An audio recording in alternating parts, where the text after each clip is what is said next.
ayiwe Tereza arapfuye, Papa Kiramani aramwishe, ayiwe birarangiye. So guys, niba ukurikirana filime yacu ibanga, urabona Tereza asigaje amasaha ngahe? So guys, niba aribwo bwa mbere agera no kuri Venke Empire, kora subscribe nurangiza unasharinga kuri bagenzi bawe bose ufite kugira nabo babone ubutumwa bwiza mu filime yacu ibanga. Kandi murabizi ko tubakunda cyane. Tereza we ibyo birarangiye. Ese urabona Papa Kiramani arataha amahoro? Ese Niyori we urabona arasigara amahoro? Papa Kiramani yiyiziye. So guys, murabona ko Papa Kiramani nta mikino afite. Kuburi Kiramani kumukiniraho nta mikino afite. So guys, murabona ko noneho Papa Kiramani yariye karungu, nta byo guseka. Kuri Kiramani arakora icyo ari cyo cyose kugira ngo Tereza ave ku isi. Tereza we yarangije gupfa, ayiwe ubu se murabona Tereza asigaje iminsi ngahe? So guys, usabwa kugira ngo ukore subscribe hano kuri Venke Empire kugira ngo ubone benefits zose zibanga ndetse n'ibikorwa byose bica kuri Miss Nyambo.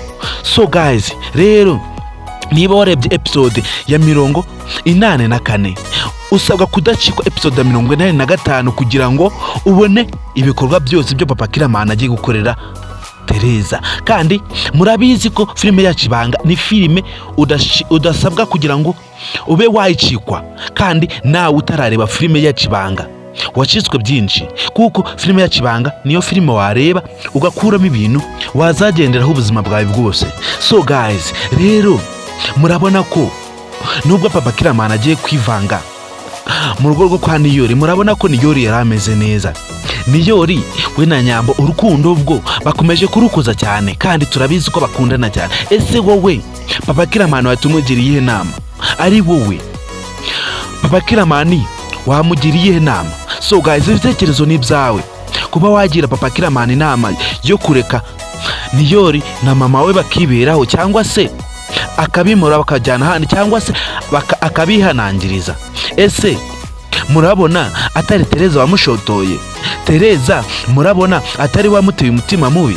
Ese ko bagiranye amasezerano Tereza akaza kumuhinduka, murabona Tereza atari wakoze nabi? Ese nk'ubu ari wowe wakora iki? Ese nawe wafata umwanzuro Papa Kiramani yafashe, cyangwa se wareba izindi nzira unyuramo?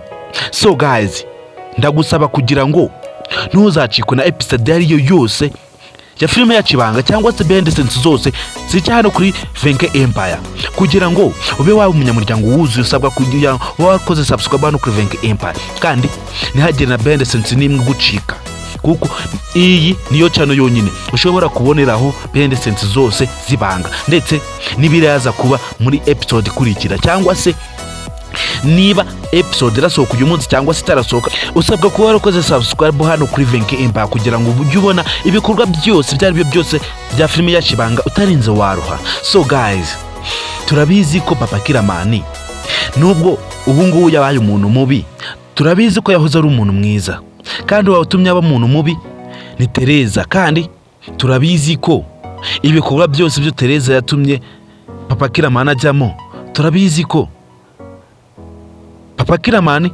ntiyarabishaka, ariko byatumye ashyiramo agatege ko gushakisha Tereza kubera ko yamushotoye. So guys, rero murabizi ko twebwe tujya dutinda mu mayira, murabizi ko twebwe filime yacu tuba turi gukora ari mwe tuba turi kuyikorera. Filime y'ibanga si yacu, filime y'ibanga ni yanyu. Usabwa kugira ngo ube wayigiramo uruhare ukora subscribe hano kuri Venke Empire, ndetse niba ukunda ibanga ukanatanga like cyangwa se comment tukamenya ko turi gukorera abantu bahari, kandi murabizi ko tubakunda cyane. Niyo mpamvu tuba turi hano ngo tubagezeho benefits zose zibanga, ndetse n'ibikorwa byose bikorwa kuri filime yacu ibanga, ndetse no kuri Miss Nyambo muri rusange. So guys, n'abatindiye ntihagire n'umuntu n'umwe uza gucikwa episode y'ejo, kuko ni episode urabonamo ibintu bishimishije ndetse ibintu bimeze neza cyane. Papa Kiramani, Niyori ndetse na Tereza bari mu mazi abira. Ese wowe wakora iki? Igitekerezo ni icyawe. So guys, nagutindiye ntuze gucikwa ejo episode ya 85 ya filime yacu ibanga, kandi ndabakunda cyane, murakoze, ndabashimiye.